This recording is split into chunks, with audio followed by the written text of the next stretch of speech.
Health taste की बात आती है तो मैं भरोसा करता हूँ India largest diagnostics company as it is diagnostics. खुद को टेस्ट करते रहो। संगमनेरचा मतदारसंघ हा माझा खूप छान बांधलेला मतदारसंघ आहे आणि तो पिढ्यानपिढ्या बांधलेला आहे। कार्यकर्त्याचं नेटवर्क माझं फार छान आहे। आम्ही रोज लोकांच्या संपर्कात आहे। 365 दिवस 24 तास असं म्हणलं तरी हरकत नाही, इतका संपर्क आहे। संस्था आमच्या ज्या राज्यात चांगल्या संस्था असणारे मतदारसंघ असतील, सहकारी संस्था किंवा इतर, त्यामध्ये तो मतदारसंघ येतो। त्यामुळे कनेक्ट जो आहे तो मतदारसंघाशी प्रत्येक कुटुंबाशी आमचा संपर्क आहे। अर्थव्यवस्थेमध्ये खूप चांगले बदल आम्ही मतदारसंघातल्या कुटुंबांमध्ये केलेले आहेत। एक अर्थव्यवस्था बदलण्याचं काम तिथे केलेलं आहे। कामं म्हटले तर माझ्या जवळून सगळी कामं चांगल्या पद्धतीने झाले। धरणांची कामं, हे कामं, एक बदल तर खूप मोठा केलाय। पाणी येणं, हा फार निळवंड सारखं धरणाचं पाणी येणं, हे फार मोठं काम झालेलं आहे। हे सगळ्या सहकारी संस्थांच्या माध्यमातून सुद्धा मोठं दूध संघ असेल किंवा साखर कारखाना असेल, अर्थव्यवस्थेत खूप मोठा बदल आहे। एवढंच नाही तर आमच्या बँकिंग सुद्धा अत्यंत चांगली सहकारी बँकिंग आहे। अर्थव्यवस्था एवढी मजबूत झालेली आहे की एकंदर संगमनेर तालुक्यातल्या आमच्या बँकेमध्ये, पतसंस्थांमध्ये 8,000 कोटी रुपयाची ठेवी आहेत। आता कदाचित कुठं आहे असू शकतात याच्यामध्ये, पण ही एक चांगल्या अर्थव्यवस्थेचे सगळे लक्षणं आहेत। प्रत्येक कुटुंबाशी निगडीत आहे, त्याची प्रत्येक काळजी घेतली जाते। असं असताना आणि कार्यकर्त्याचं नेटवर्क, एकदम सुंदर नेटवर्क माझ्याकडे आहे आणि अगदी निरपेक्ष चांगल्या पद्धतीनं कोणतीही अभिलाषा नसलेलं असं नेटवर्क आहे। हे सगळं असताना मी सुद्धा त्यांच्यावर विश्वास होता, माझा जनतेवर माझा विश्वास होता, माझ्या कार्यकर्त्यावर विश्वास होता, त्यांच्या संपर्कावर विश्वास होता, हे सगळं होतं। आणि त्यामुळे मी राज्यामध्ये पूर्णपणे फिरत होतो। अनेक मतदारसंघांमध्ये मी राज्यातल्या गेलो। कधी माननीय पवार साहेबांवर होतो, कधी उद्धवजींवर होतो, कधी आम्ही स्वतंत्र होतो। परंतु जितकं फिरता येईल तेवढं फिरत होतो आणि आपल्या सहकाऱ्यांच्या मतदारसंघांमध्ये सुद्धा मदत करत होतो। अशा वेळेस थोडंसं माझं लक्ष कमी झालं आणि मी असं धरून चाललो होतो की माझा मतदारसंघ, माझे मतदार, माझे नागरिक, माझे कार्यकर्ते यांच्यावर असलेला माझा विश्वास यामुळे मी थोडासा जादा विश्वास होताच त्यांच्यावर, आजही मी ठेवतोय, काय हे नाही। परंतु मतात मात्र रूपांतरित ते तसं झालं नाही, ही वस्तुस्थिती आहे आणि ती मान्य करावी लागते। ती माझ्याकरता धक्कादायक आहे आणि आमच्या सगळ्या कार्यकर्त्यांकरता धक्कादायक आहे। वातावरण तालुक्यामध्ये तसं आहे। राज्यातून खूप लोक भेटण्याकरता मला आजही संगमनेरला येत आहेत। हे खरं झालंय आता असं। पण दुसऱ्या दिवशी ज्याला निकालानंतर, म्हणजे लोकांना पण अपेक्षित नसेल, पण ज्याला निकाल लागला त्यानंतर काय मतदारसंघातल्या लोकांची काय प्रतिक्रिया होती? सगळी हळहळ दिसलेली आहे। खरं सांगतो, खूप हळहळ मतदारसंघातले लोक करत होते, कार्यकर्ते होते। त्याचा उपयोग काय असतो? एकदा निकाल झाल्यानंतरच्या त्या दुःख व्यक्त करणं, हळहळ व्यक्त करणं, याचा काही उपयोग नाहीये इथं काय त्याचा त्यामुळे ती फक्त हळहळ झाली, आता बाकी काही नाही। पण विरोधी उमेदवाराचा खऱ्या अर्थानं तर खूपच नवखा उमेदवार होता।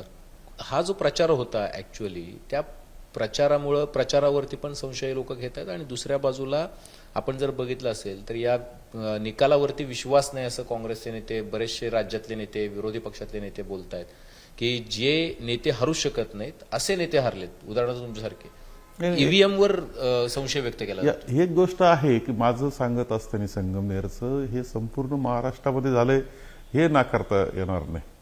असं आहे की भारतीय जनता पक्षाचा स्ट्राईक रेट 150 उभे केलेली इतकी जागा येणं हा आश्चर्यकारक आहे। इतिहास आहे आणावा, म्हणजे असं कसं घडू शकतं की ज्या पक्षाला 3 महिन्यापूर्वी लोकसभेला एवढा मोठा पराभवाला सामोरं जातं, 3 महिन्यात एवढा कोणता बदल झाला की ज्याच्यामुळे एवढा मोठा विजय मिळाला?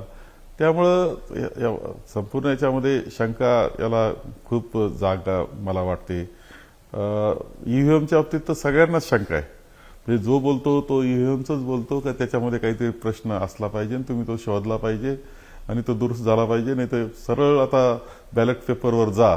इथं नागरिक बोलतायत, कार्यकर्ते बोलतायत, जे भेटतं ते बोलतंय, शंका वाटावी अशा अनेक गोष्टी सातत्यानं आता सोशल मीडियामध्ये सुद्धा येत आहेत। आमचे अध्यक्ष माननीय मल्लिकार्जुन खरगे साहेबांनी सुद्धा त्याबाबतीत शंका व्यक्त केली, सांगितलं की आम्हाला जनआंदोलन करावं लागेल, हे इतकं दोष याच्यामध्ये आहेत. हा एक भाग तो ईव्हीएम मलाही वाटतो, हे खरं आहे की ईव्हीएम मध्ये काहीतरी प्रश्न असला पाहिजे. बाबा आढाव पण उपोषण, बाबा आढाव सारखं व्यक्तिमत्व, एक आदरणीय व्यक्तिमत्व, ज्यांचं वय कदाचित 90 वर्षापेक्षा जादा असेल, संपूर्ण आयुष्य सेवेसाठी घातलेलं आहे, लोकशाही करता म्हणून त्यांचं योगदान आहे, आपल्या राज्यघटनेकर सामान्य माणसाकरता गरिबाकरता काम करणारे. ते जर एक दिवस करता की मला माहित नाही, परंतु ते जर आंदोलन करायला करता पुढे आले असतील तर म्हणजे ते सहज आंदोलन नाही, त्यांचं पूर्ण अभ्यासानंतर कोणती गोष्ट करतात असं व्यक्तिमत्व येते. ते आपल्या लोकशाहीला खरं म्हणजे त्यांचं आंदोलन हे म्हणजे कुठेतरी धोका असल्याचं लक्षण आहे असं माझं मत आहे. हे बरोबर आहे की ईव्हीएम हा विषय तर आहेच, परंतु 2-3 गोष्टी मला आणखी ज्या वाटल्या त्यामध्ये लाडकी बहिणीची योजना, आता तशी त्या योजना तर आम्ही घेत नाही असं नाहीये.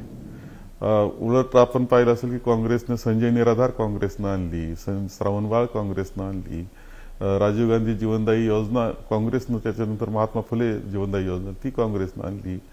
यापूर्वी राहुलजींनी सुद्धा कोरोनाच्या संकटानंतर म्हटलं की 24,000 रुपये गरीबाच्या कुटुंबाला द्या, म्हणजे अर्थव्यवस्थेत एक मोठा बदल तुम्हाला घडेल, कारण ते चलनवलन फिरायला मदत होईल.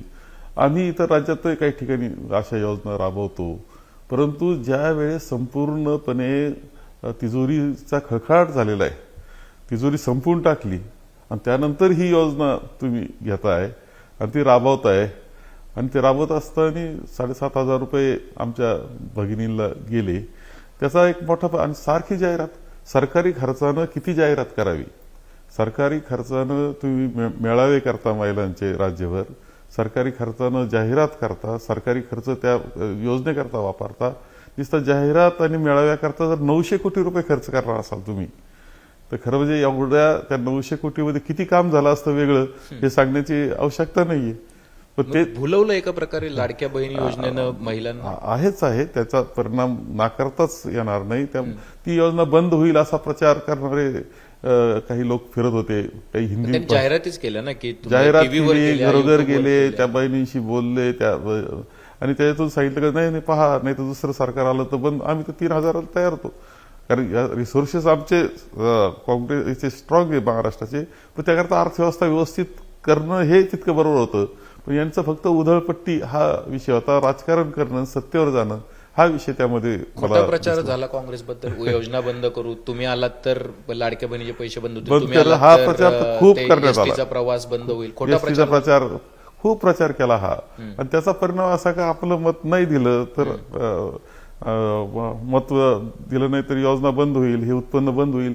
ज्यांच्या हातावर पोट आहे त्यांच्याकरता ते 1500 खूप आहे, गोरगरीब याच्याकरता त्यांनी याच्या आशेनं मतदान केलं असेल, हे काही नाकारता येत नाही.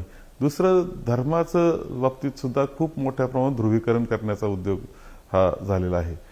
हा काही घटना घ्यायच्या, त्याचा एकदम त्याच्यातून खूप गाजावाजा करायचा, त्याच्यातून त्या शेवटपर्यंत मीडियाच्या मार्गातून पोहोचवायचा, त्याच्यात काही पत्रकं टाकायचे, हे इतकं केलं गेलं की म्हणजे 3 महिन्यापूर्वी नसलेलं वातावरण काही दिवसामध्ये त्यांनी ते तयार केलं.